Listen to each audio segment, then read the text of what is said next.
Okay, so una, inukumpirma nyo po na yung Sen Joel na nandun ay si Senator Joel Villanueva. I think so. Your Honor. Yes or no na lang po? Yes po, Your Honor.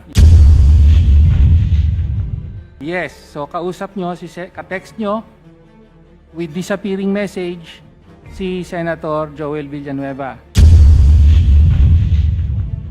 Pwede ba mapaliwanag lang bakit kailangan pang idaan ni Senator Joel sa inyo, District Engineer, ang kanyang request kay SEC? Sabi nga dun sa text, abay, majority leader daw siya. Diba? Hindi lang at CA member. Hindi lang daw ordinaryong senator. So natataka lang ako bakit po kailangang daan pa sa inyo para iparating kay SEC.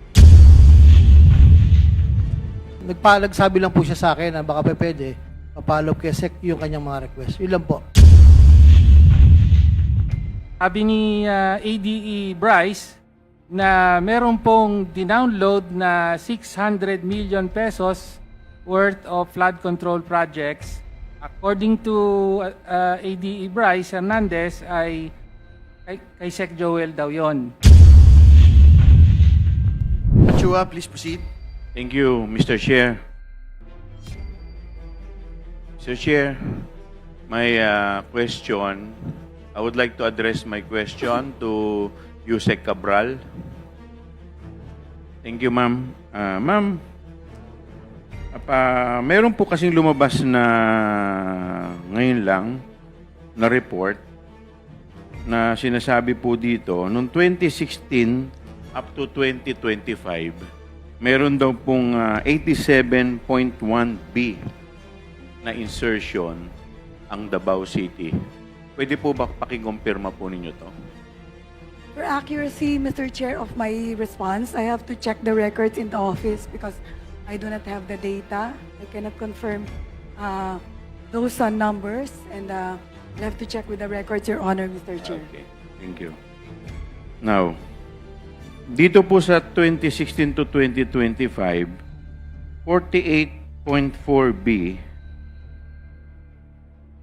noong pong taong 2019 to 2021.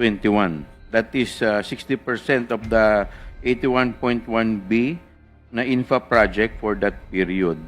Pwede po ba pakiconfirm po ito? Again, Your Honor, Mr. Chair, I have to check the records to be Okay, accurate. ito pong may lumabas po dito sa Politico. DPWH confirms 51B allocation to Paulo Duterte's district in last 3 years of Rodi's term. Ito po ba totoo? May I know that?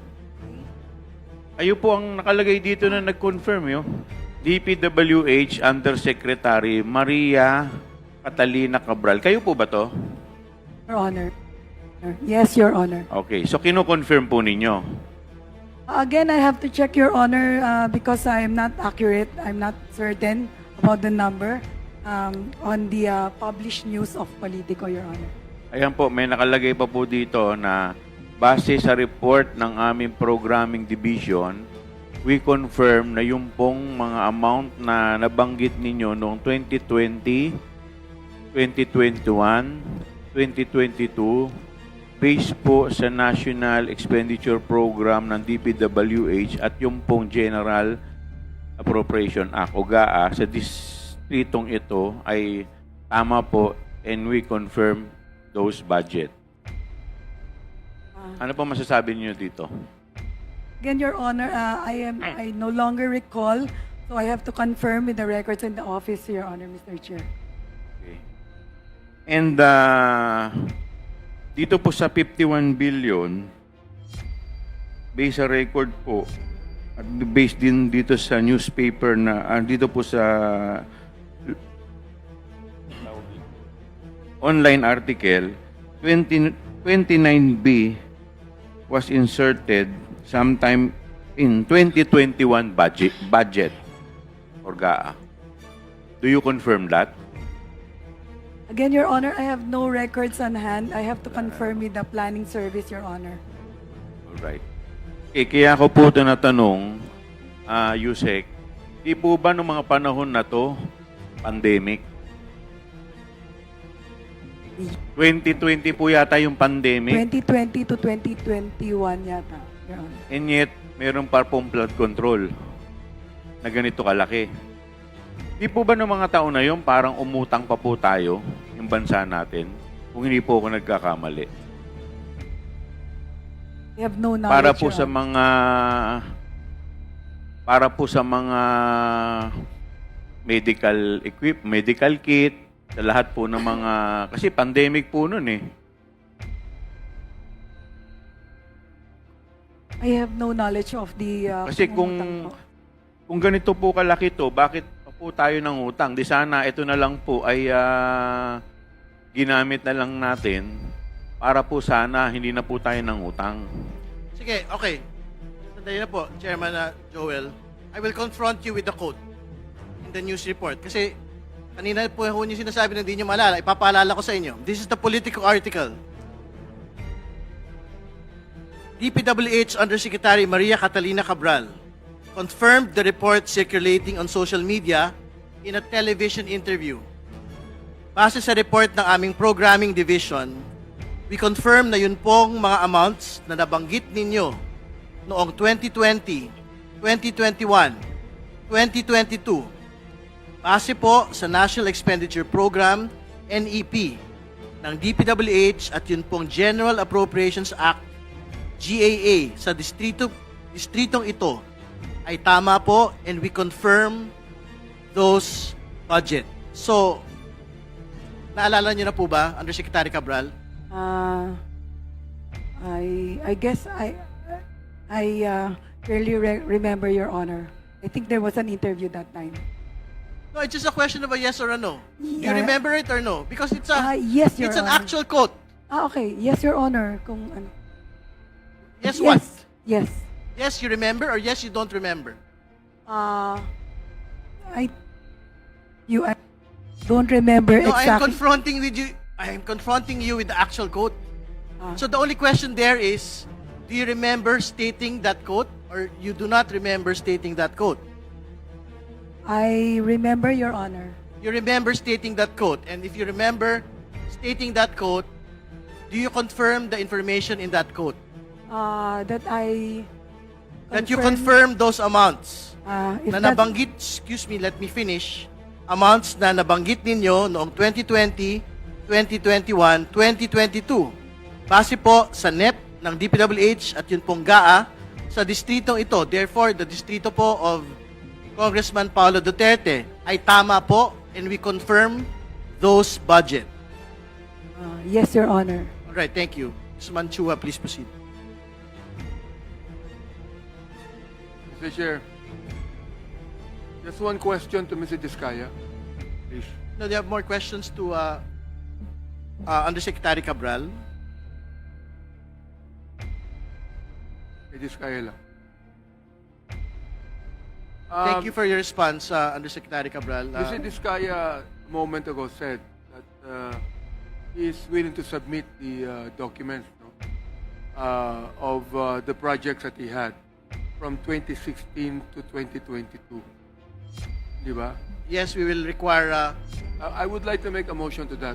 yes Mr. po. Chair. Well, firstly, we will require Mr. Diskaya to submit list of all his projects with a specific line item and the amounts from 2016 to 2022, including all his 9 firms, no?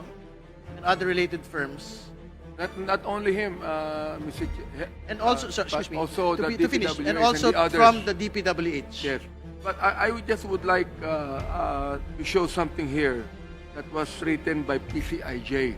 Paki-ano nga sa about the Diskaya. Nakalagay po dito that Diskaya St. Gerard was Duterte admin's #1 contractor. Yan, nandyan siya, oh. Oh. Let me read, Mr. Diskaya, no? St. Gerard Construction, owned by the influential Diskaya family, emerged as the #1 contractor during the Duterte administration's Build program, according to a September 2018 report by the PCIJ.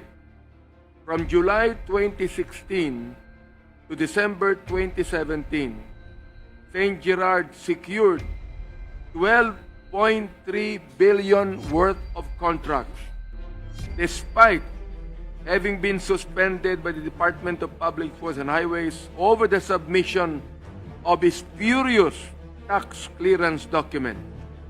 PCIJ found that St. Gerard and 9 other firms cornered 68.5 billion pesos or 14% of all DPWH awarded projects during Duterte's first 18 months.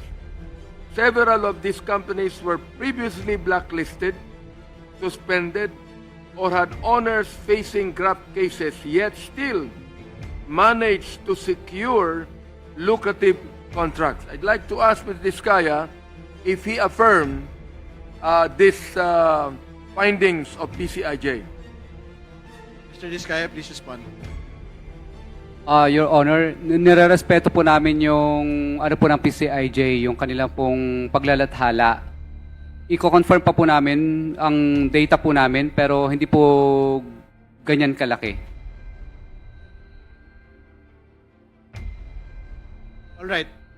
We will confront the Discayas with the specific number in due time. Next to interpolate is Congressman Tino. Please proceed. Thank you, Mr. Chair. Mr. Chair, una tanong ko lang po. Si District Engineer Alcantara po ay wala ngayon. Nasaan po siya? Mr. Chair?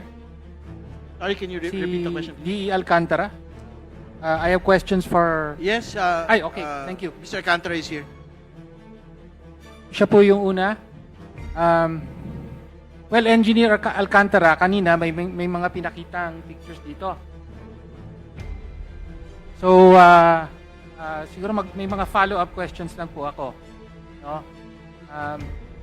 Well, una po, tungkol doon sa mga pictures nung text exchange or chat exchange sa pagitan ni Senator Joel at ninyo. No? Again, pictures po yon na kinuna ni Engineer Mendoza. Tama po ba? Engineer, tama po ba? Di Alcantara? Yes po. Yes.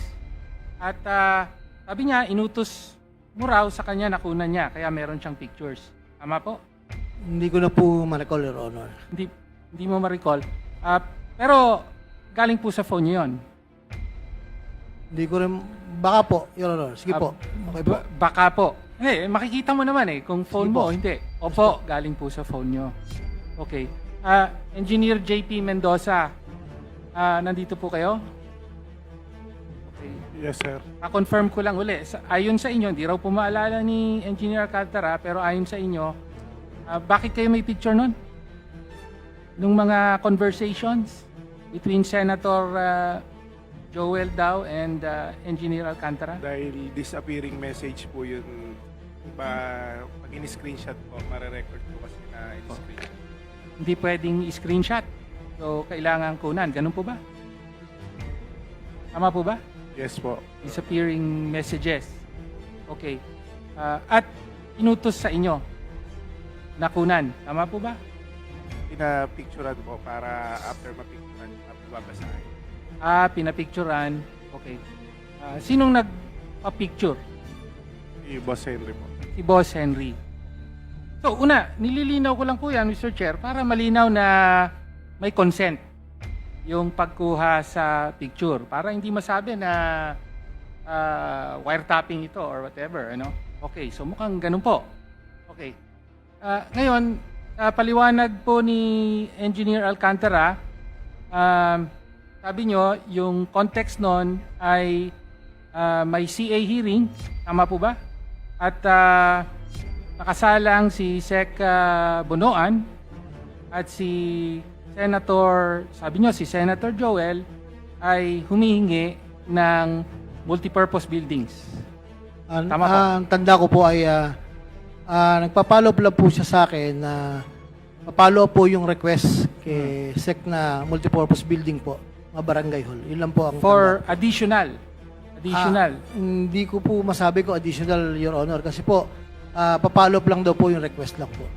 Yun lang po, Your Honor.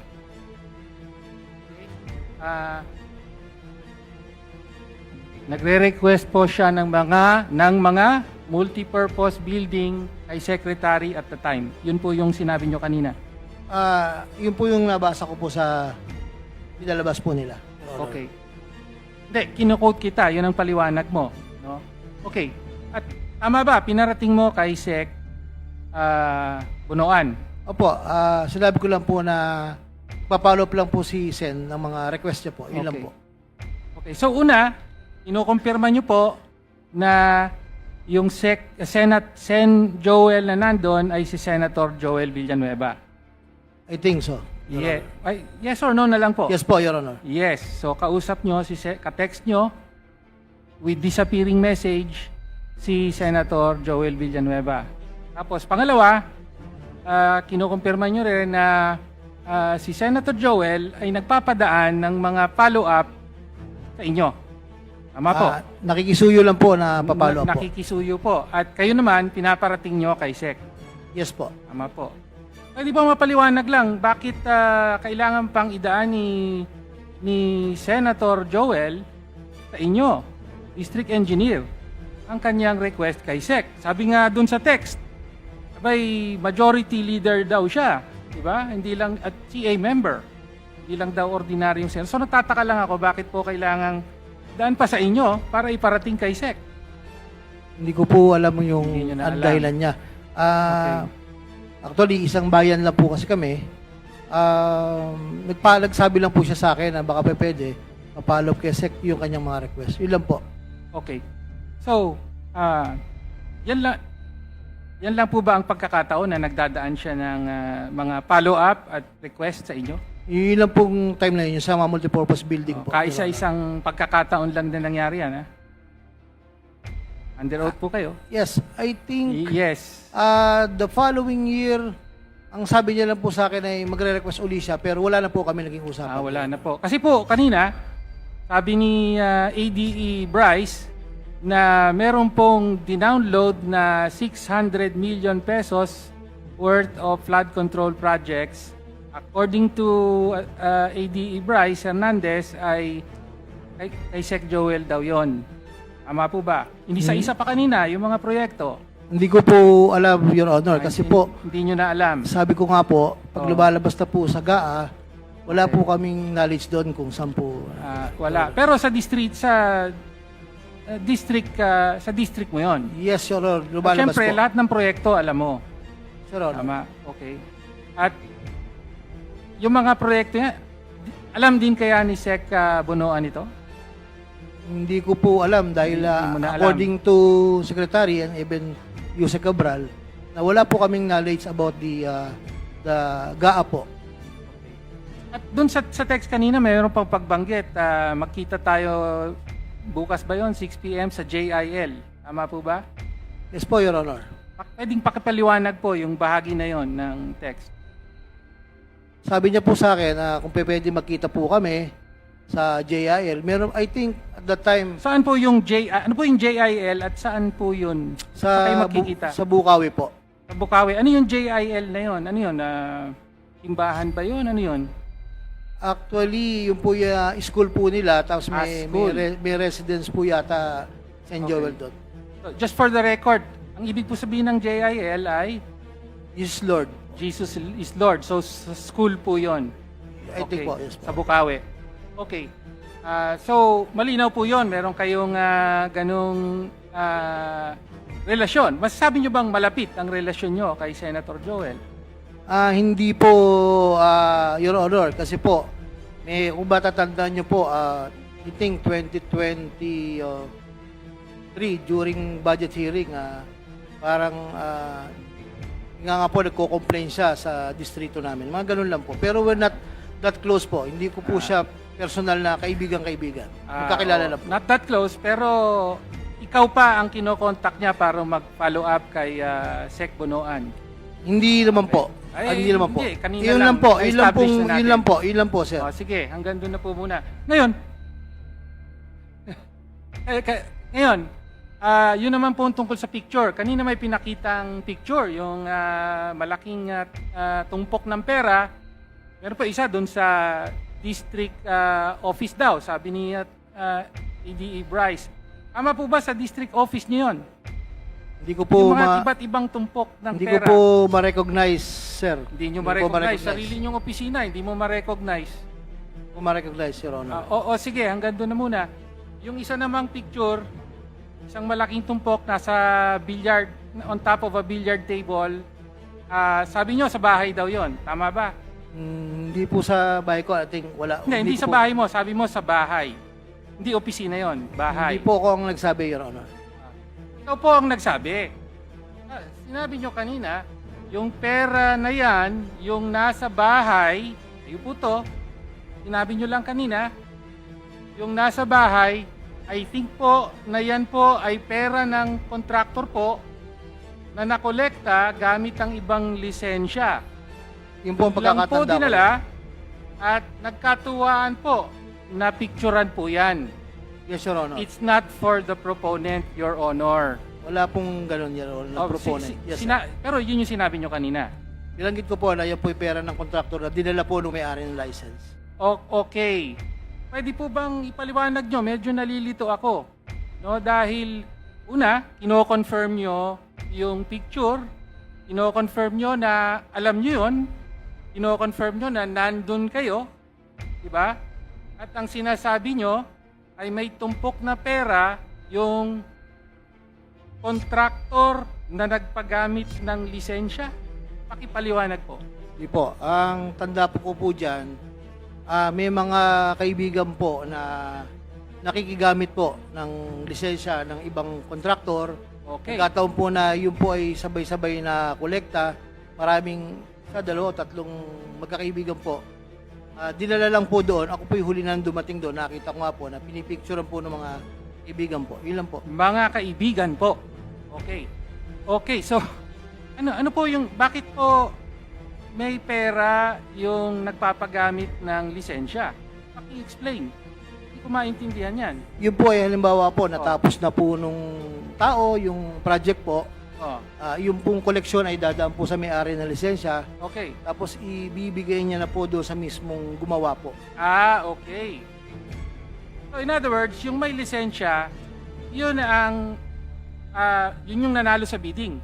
Yes para po. sa proyekto, Opo. sa public works contract. Tama Yes po, Your Honor. Ang nanalo sa bidding, kayo nag-award sa kanya. DPWH. Yes po, DPWH. Tama po. O, hindi necessarily ikaw mismo. DPWH nag-award dun sa nanalo. Pero yung nanalo, nagpapagamit lang ng lisensya. Tama po.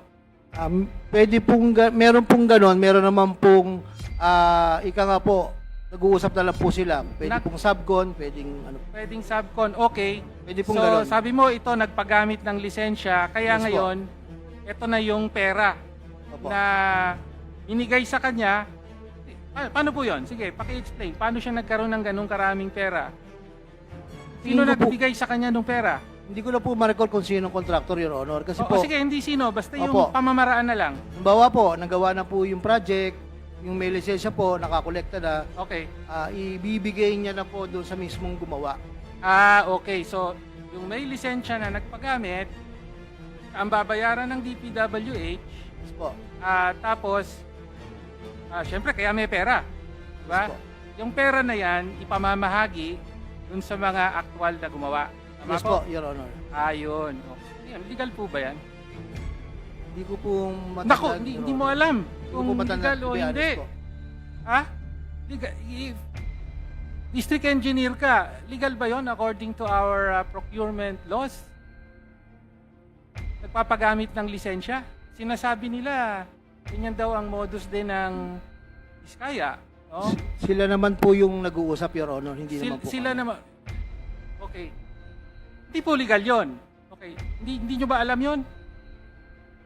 Yes, Your Honor. Alam nyo o hindi? Hindi ko po alam yung usapan nila. Hindi. Alam nyo ba kung legal o hindi yung papagamit ng lisensya ng iba? Alam ko po, illegal. Okay, bakit po nagpapagamit ng lisensya? Ba't kailangan may ganon? Hindi ko po alam doon sa may-ari. Maari Hindi mo pong alam sa yung, may-ari.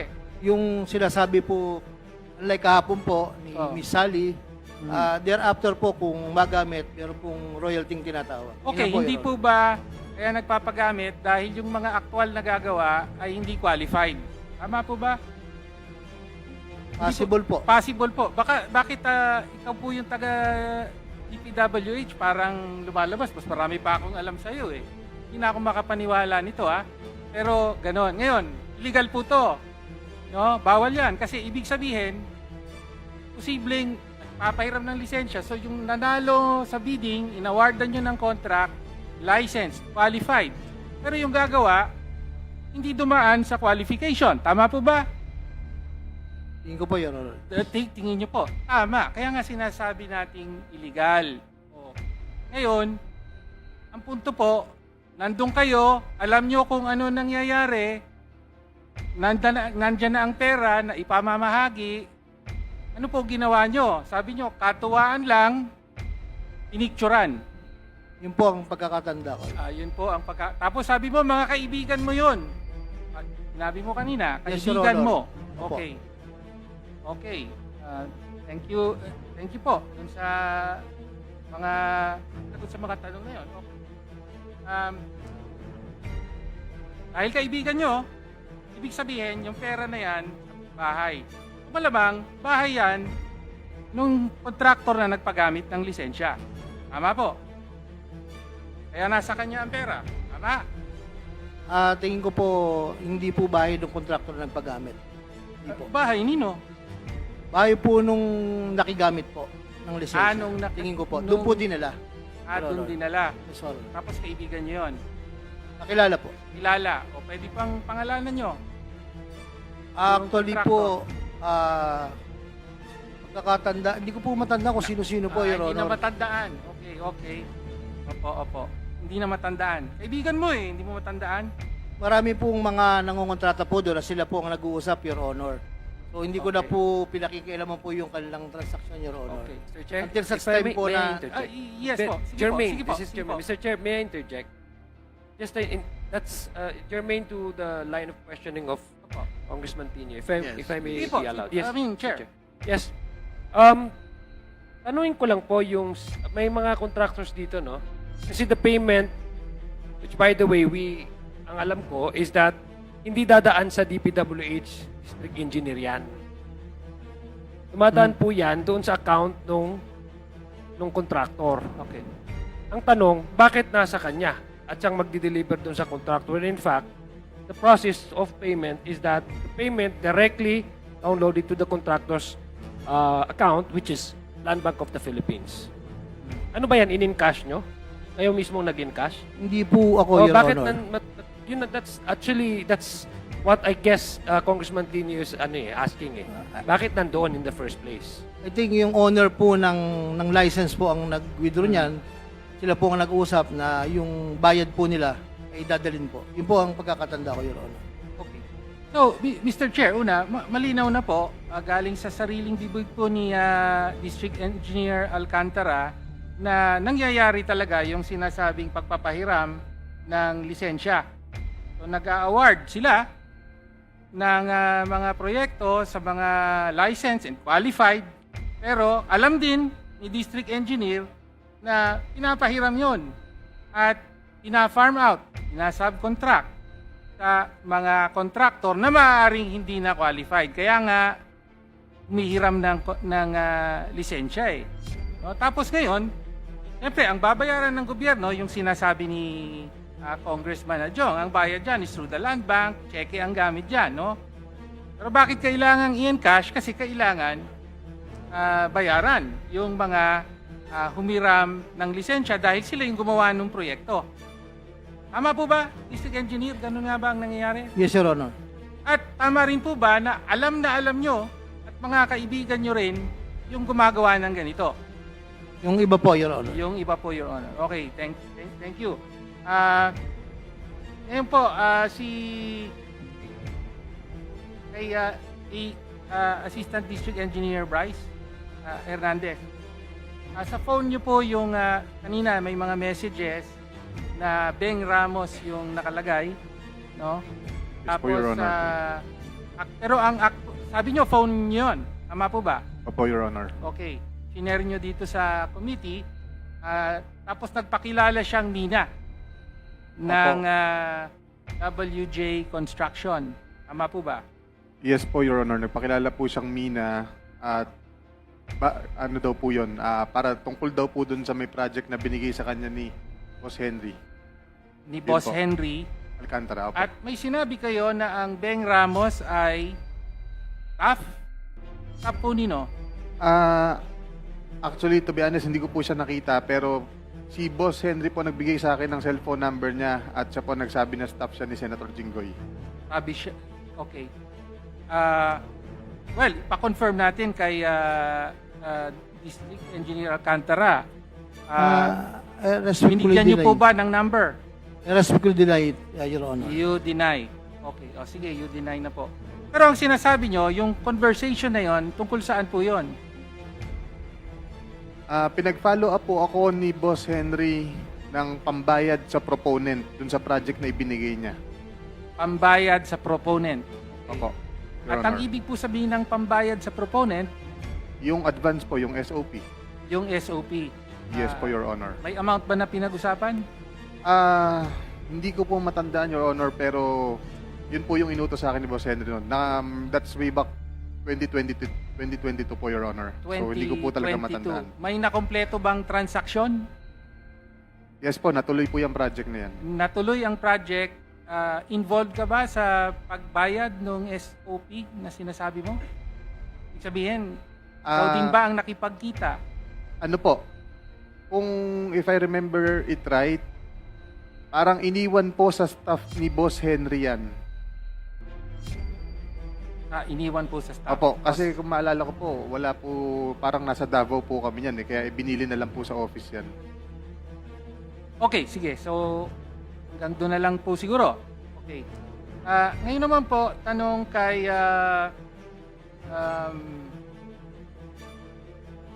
Mr. Diskaya po. No? So,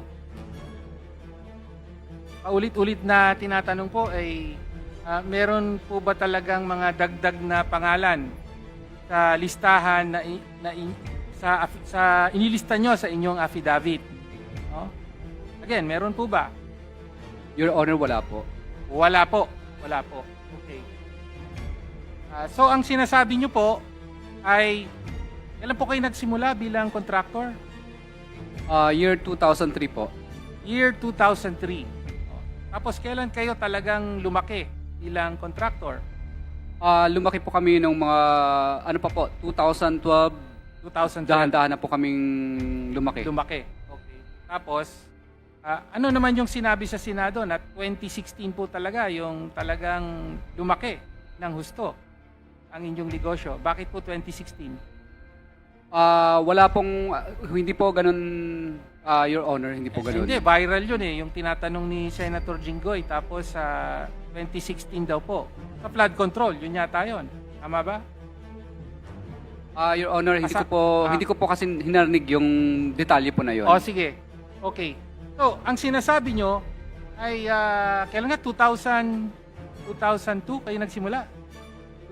2003 po, Your Honor. 2003. Ang sinasabi nyo, mula 2003 hanggang 2025 ngayon ay ang allegedly nilagyan nyo lang o binigyan nyo ng SOP ay yung pinangalanan nyo. Yun po ang sinasabi nyo. Yes po, Your Honor. Yes po. Hindi po bukal sa loob po.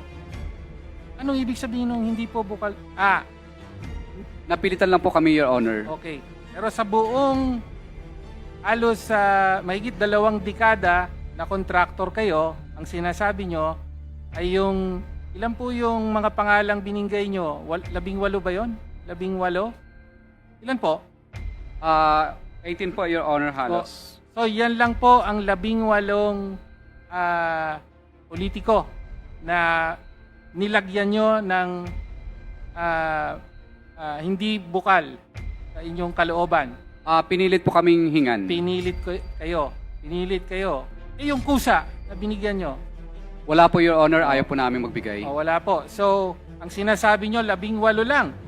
No, sa mahigit 20 years na contractor kayo. Okay, parang ewan ko kung maniniwala ang publiko dyan. Pero pinaninindigan nyo na 18 lang, yung mga pinangalanan nyo lang. Pero, again, kanina po, balikan natin yung sinabi nyo. Tinatanong kayo ni Congresswoman De Lima, yun po bang mga hindi nyo pinangalanan dito, mga miyembro pa rin ng House of Representatives o miyembro na ng Senado?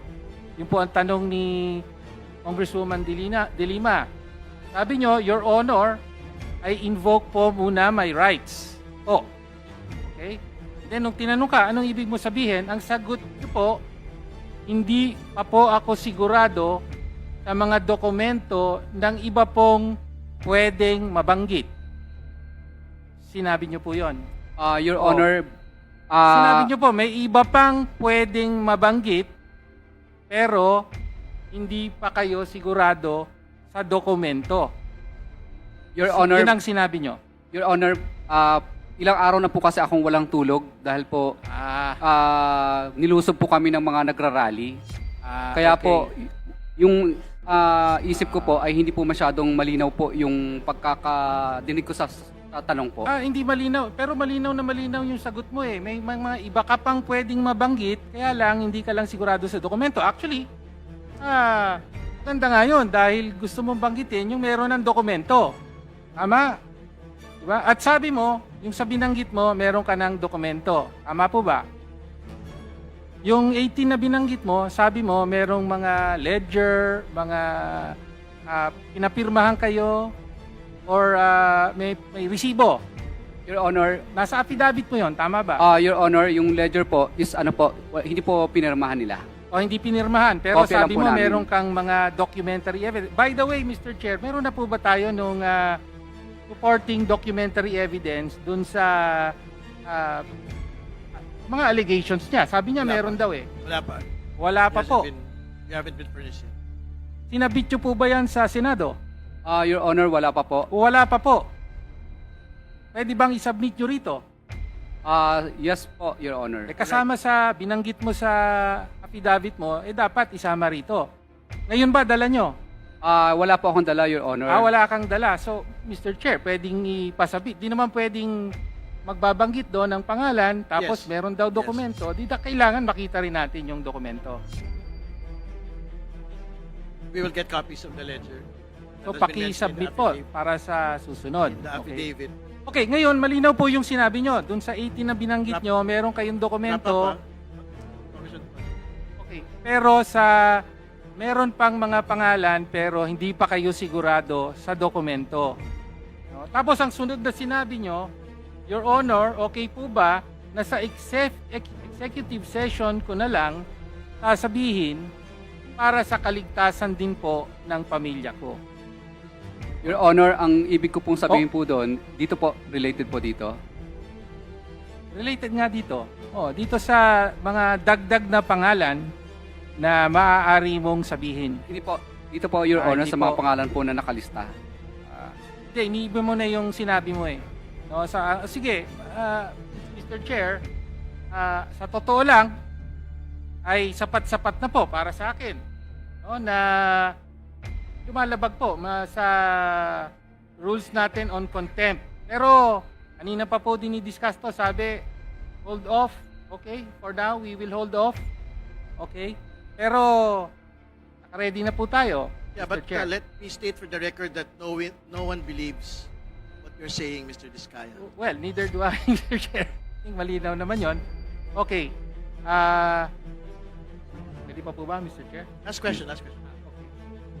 Yusek Yusek Cabral. Yusek Cabral po. Okay. Ito mas tungkol po sa proseso ng insertion. Kanina pa po tayo banggit ng banggit na yung mga proyekto po, lalo na yung under investigation na yan, karamihan po ay congressional insertions. No? And in fact, kung titignan po natin, compare natin ang NEP, tapos yung General Appropriations Bill na lalabas sa House, tapos yung General Appropriations Bill na pinal, na dumaan sa BICAM, meron talagang pagdagdag.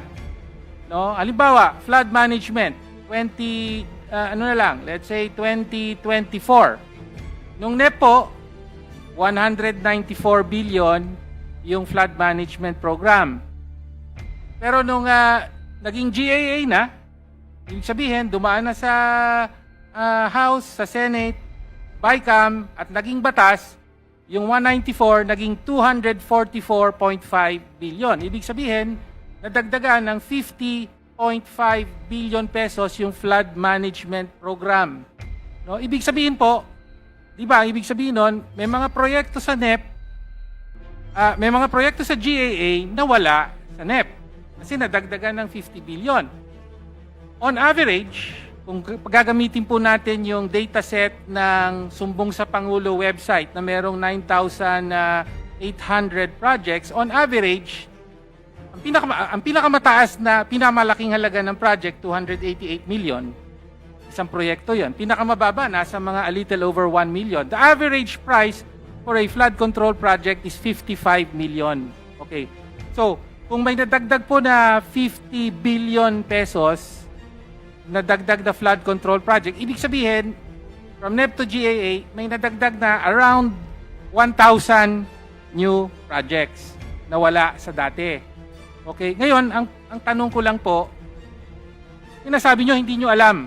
Di alam ng DPWH yan. Kongreso lang ang nagpasok dyan. Wala kaming alam dyan. Okay. Pero hindi po ba bawat...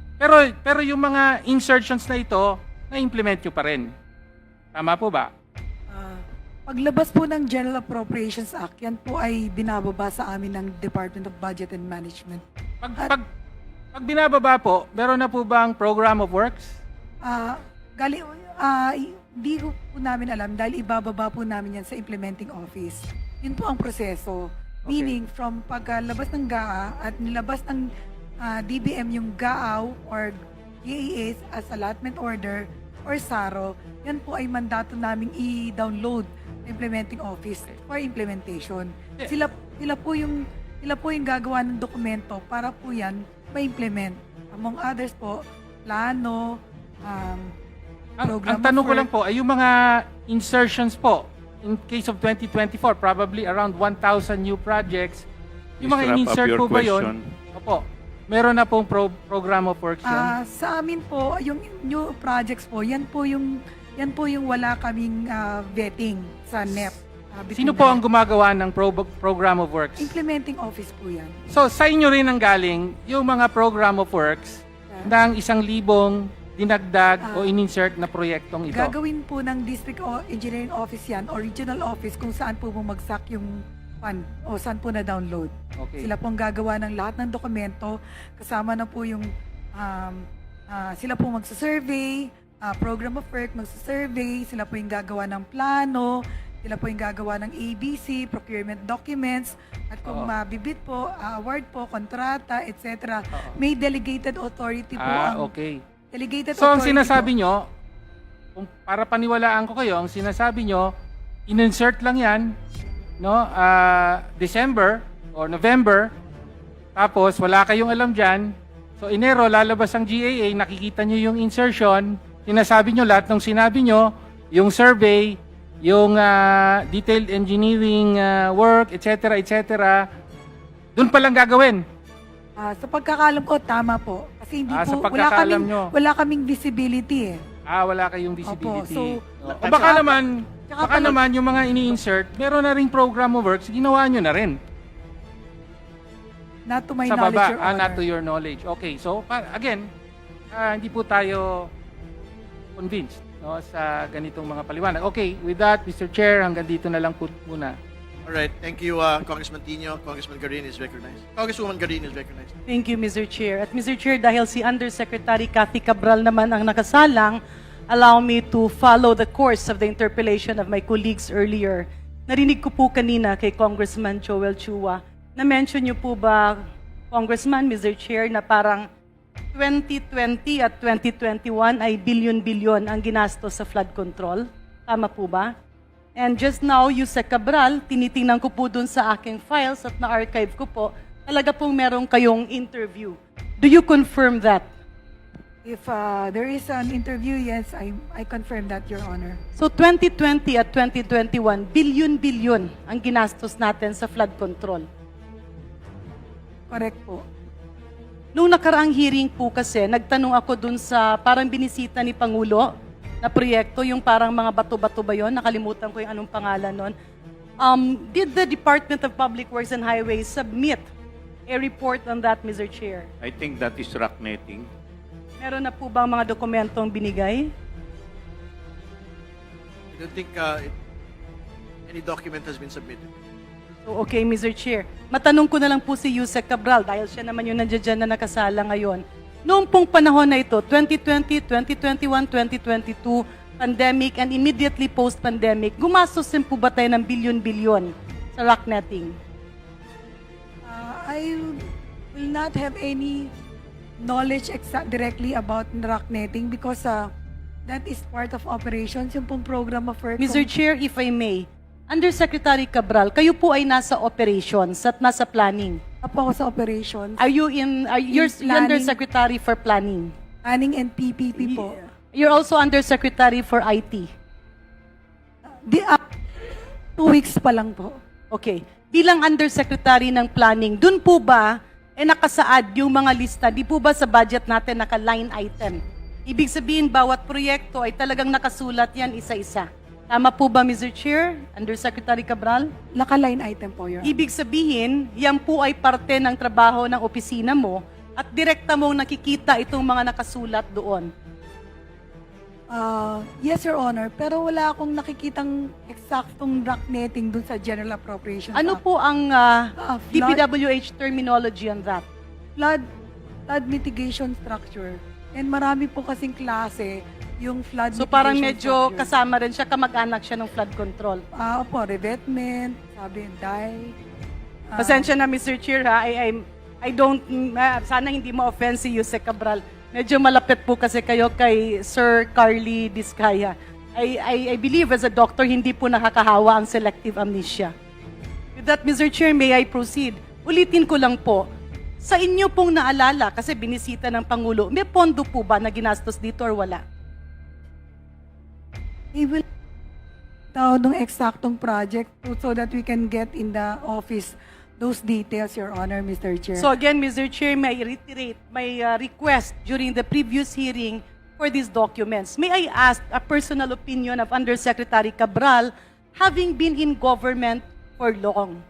Nung panahon ng 2020 at 2021, maalala niyo po maraming lockdown. Yes, Your Maalala? Honor. Okay. Yung bang ginastos natin ng ilang bilyon sa 2020 and 2021 and 2022 on flood control and mga bato-bato, yung po ba inutang o hindi? I wouldn't know, Your Honor, yung...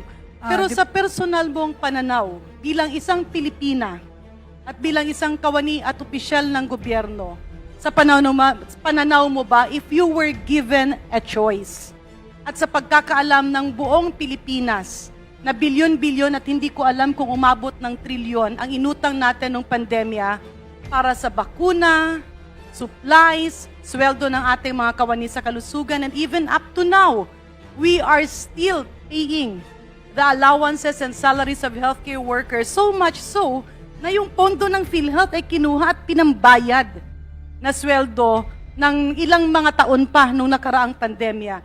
So my question, Mr. Chair, sa personal niyo pong pananaw, if you were the decision maker, Yusek Cathy Cabral, sa pananaw mo ba, mas maiging ginastos ito sa pandemya at hindi na tayo nangutang kesa na nangutang pa tayo para sa kalusugan, pero yung pondo ng gobyerno na bilyon-bilyon ay ginastos sa flood control? You asked for my personal opinion, Yes, and Madam. I would say yes. Maraming salamat po.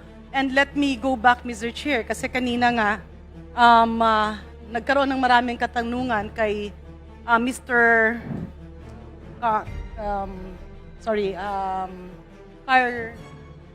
Carly Diskaya. Bisaya ka po? Bisaya ka, sir? Yes po, ako lang si Antique. Ilonggo pala si sir, no? Bisaya ka or Ilonggo? Matagal na po kasi ako wala doon, pero yung punto ng pagsasalita ko parang yun ang hindi nawala. Ah. Pero naiintindihan niyo po yung Tagalog. Yes po. Naiintindihan niyo rin po yung Bisaya. Kalahati, 1/4 na lang po, naiintindihan ko. So, ibig sabihin, hindi ka Bisaya. Kasi sabi mo kanina, nalilito ka dun sa iyong judicial affidavit kasi Bisaya ka. Bisaya rin po kasi ako eh. Kaya naisip ko, kung Bisayain ko, baka mas magkalinawan tayo ba? Hindi po masyado. Actually, yung mga punto ko po, minsan parang Bisaya po talaga. Yung iba. Kaya minsan, nagtatanong sa akin yung ibang Depende sa oras at sa araw. Minsan pwede kang maging Bisaya, minsan naman pwede maging Tagalog. Ganun po, Mr. Chair. Mr. Diskaya, tama po ba? Parang depende po sa panahon. Minsan parang Bisaya ka, pero minsan naman parang Tagalog ka. Mix po talaga. Kasi kadalasan po, yung alam ko pa rin po yung ibang salitang mga Bisaya. Kasi kung hindi mo masyadong matumbok yung iyong affidavit, and if we can speak in the Visayan dialect or language, we can go down to that to make you more comfortable. Kaya lang, Mr. Chair, sa pakikipag-usap ko ngayon kay Mr. Diskaya, tila hindi siya Bisaya. Mas naiintindihan niya na nagtatagalog tayo. Opo, Your Honor. So ano po ang ating gagawing salita? Tagalog or Bisaya, sir? Tagalog na lang po. Thank you very much, Mr. Chair, for that. In other words, medyo naintindihan niya po yung nakalagay dito sa judicial affidavit.